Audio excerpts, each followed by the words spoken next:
I'm doing a book review of this book, which is Makers and Takers: How Wall Street Destroyed Main Street. And this is a really helpful romp through the financial sector and the problems that have gone wrong in the financial sector in, say, the last 20 years, but in many cases, these are like many decades in the making. Overall, I think this is a helpful and very readable book that gives like this 10,000-foot overview of some of the issues. And it gives them in a way where she's sort of telling people's stories and companies' stories, so it's very accessible. So I would just like to look at some of the main themes she pulls out from her review of the financial sector. And when she says Wall Street versus Main Street, she's really comparing the ideal version of finance, where it works with small businesses and tries to figure out where should we channel resources in society.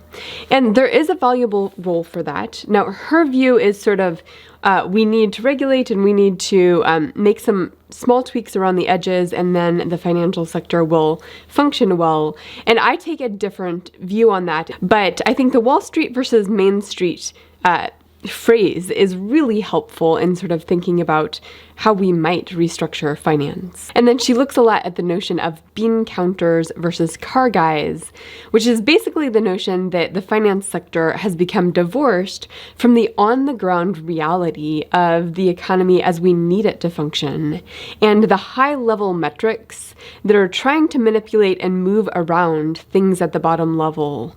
But they're doing those in a way that is really, in many cases, out of touch. And she talks a lot about creative accounting and how that plays into rent-seeking. She looks at short-term versus long-term. She talks about the problem of the revolving door of regulators, where the people who are supposed to be regulating this industry oftentimes have their own incentives that are not aligned with a well-functioning economy. And she looks at just the increasing share of the economy that is being sucked up into the finance sector, as opposed to being channeled toward real value for real people to solve real world problems. And she uses fun language in the book, like comparing the finance sector to theater at times and to casinos at times. So she just makes these problems vivid. Let us start with the Wall Street versus Main Street framing she's making in the book, and the benefits of finance, or the way it could be done if it were done correctly,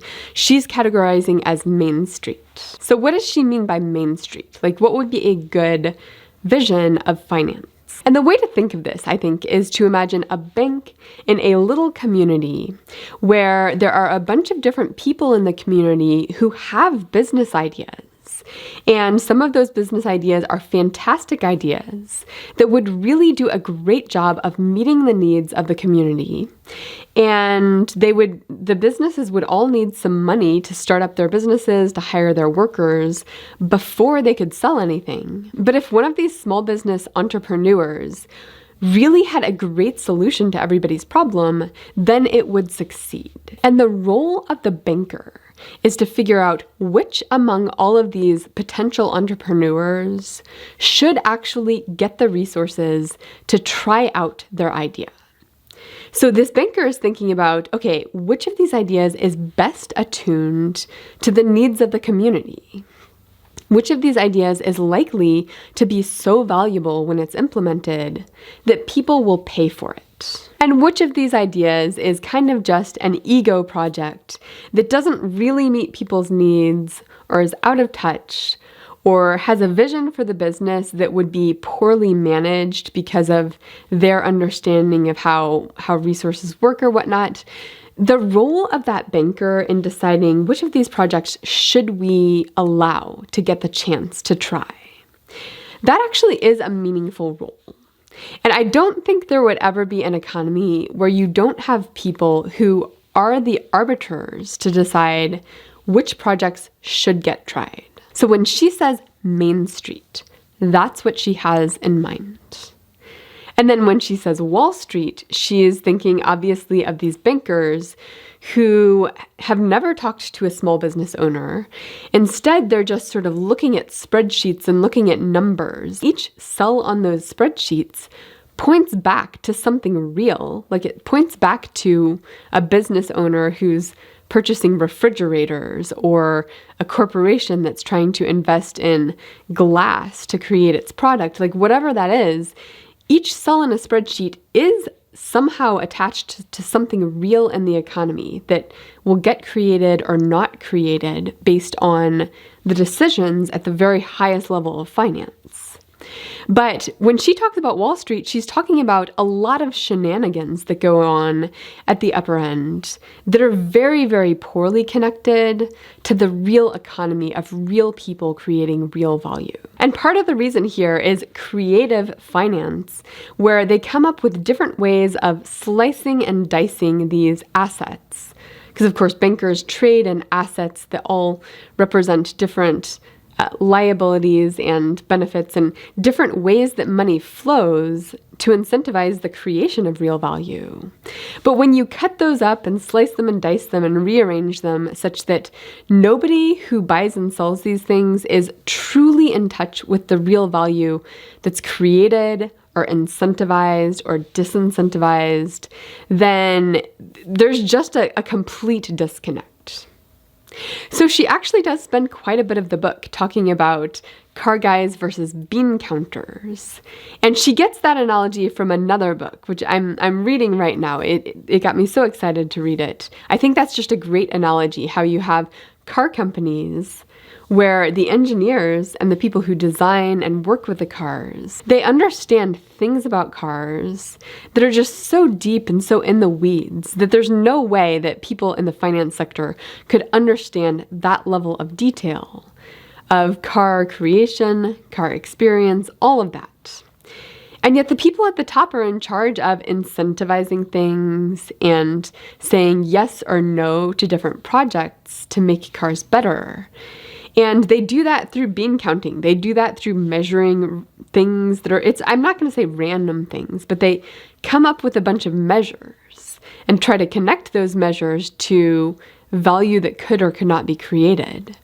But a lot of times the bean counter value is just completely disconnected. And that's part of Goodhart's law, where Goodhart's law basically says as soon as something becomes a measure, it ceases to be a good measure because people will game that metric.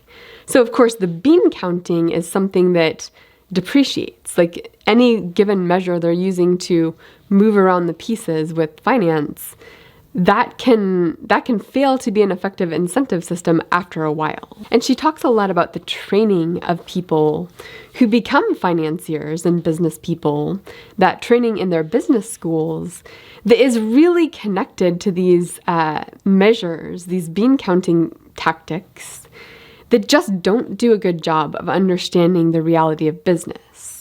Whereas someone who works with their engineers and is sort of on the ground and getting a much better sense for the real product, that person is going to just create better things in the world. Now, a lot of the examples she goes over are ways that the finance sector is engaging in rent seeking. And rent seeking is basically where it is people investing economic resources to fight over their share of the economic pie. And in doing so, they're wasting those resources because those are resources that could be used to create real value in the economy, like real value solving problems people have or problems the world has. And instead, it's just sort of sucking up those people, that energy use, that resource use into something that just makes sure one individual or one group or whatnot has a bigger share of the pie. So it's a waste of economic resources. And types of rent seeking in this sector include things like high-frequency trading and lobbying for tax code that's advantageous to a certain financier group. It includes stock buybacks and certain types of derivatives and commodities that are creative finance. And I will say, she doesn't fully explain all of these. Like, you don't necessarily leave the book understanding how high-frequency trading works. If you want that, read Flash Boys by Michael Lewis, because that does an excellent job of explaining high-frequency trading, which is such a great example of rent-seeking in the finance sector. But she talks at least a little bit about everything on this list, which is rent-seeking. And then you might ask the question, why is all of that kind of stuff allowed when it's so disadvantageous to the economy. And that relates to the cozy relationship between regulators and financiers in the banking sector, where those two sort of had this back and forth relationship. And the revolving door, the fact that people transfer between these two groups fairly regularly, is one part of the story, but there's other parts of the story as well. Just the general incentive system is part of the story. And a lot of that does have to do with the political economy of the people who make those government-based decisions and those regulatory decisions, which she doesn't spell out in detail in the book. She's giving the high-level overview. Now, she has a whole chapter on shareholder activists. And here's a cool quote about this from the book. ICON is part of an increasingly powerful wave of opinionated investors who call themselves shareholder activists, a clever rebranding of those who used to be known as corporate raiders back in the 1980s. And later in the chapter, she gives an opinion by Carl Icahn, saying that he compares CEOs and boards to eating club presidents and their slightly dumber friends whose job it is to make them look good. Now, I will say she doesn't fully explain the notion of shareholder activism. Like, I would have liked to see what do they think they're doing in the world, even if she disagrees with their approach or even if it's branding and it's not real. My guess is a lot of people in that group actually think it's doing great things for the world, and I don't think we can understand what's going on unless we understand what they think they're doing. But it was just helpful to see this frame she gave as an overview. Now, she has one chapter that's alluding to solutions to these problems. And it's a fairly thin chapter. I don't think that's her main contribution. She gives a nod to more regulation, while at the same time acknowledging that changing one particular law is probably not going to be a silver bullet. In fact, I appreciated this quote. "I don't believe that there's one right answer to any of these questions. But I think that we need to develop a new and more accurate story about the role finance plays in our economy to answer them properly." Other parts of her solution include massive investment from the government in green technology, less debt and more equity, which she doesn't fully explain in that chapter, and also just a call to end some of the complexity. And I think in an age of artificial intelligence, where AI might be able to generate really, really creative financial instruments, and ending the complexity, I do think is part of the story. Like, the level of complexity that's allowed in finance needs to match the economy's ability to use transparency to actually check and have checks and balances against the power of finance.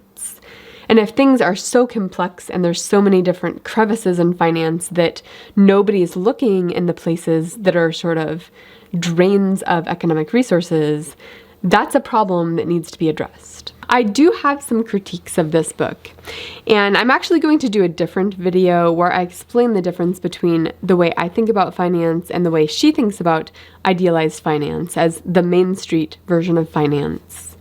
But let me give a few more critiques here. One is that she doesn't really wrestle with the problems related to growth in banking and the dependence of our current banking system on growth, like the growth obligation. That does not make an appearance in this book. And I think that's a pretty major omission. Second, she doesn't talk much about digital tools. And of course, the book was published in 2016, so, I mean, and it can't do everything. She did a lot in the book. There are things that are left out that perhaps should at least have been alluded to. And the notion that digital tools are speeding up some of the problems that she's talking about here, and that AI will even more quickly speed these up, I think that's something anyone thinking about these issues needs to have on their mind.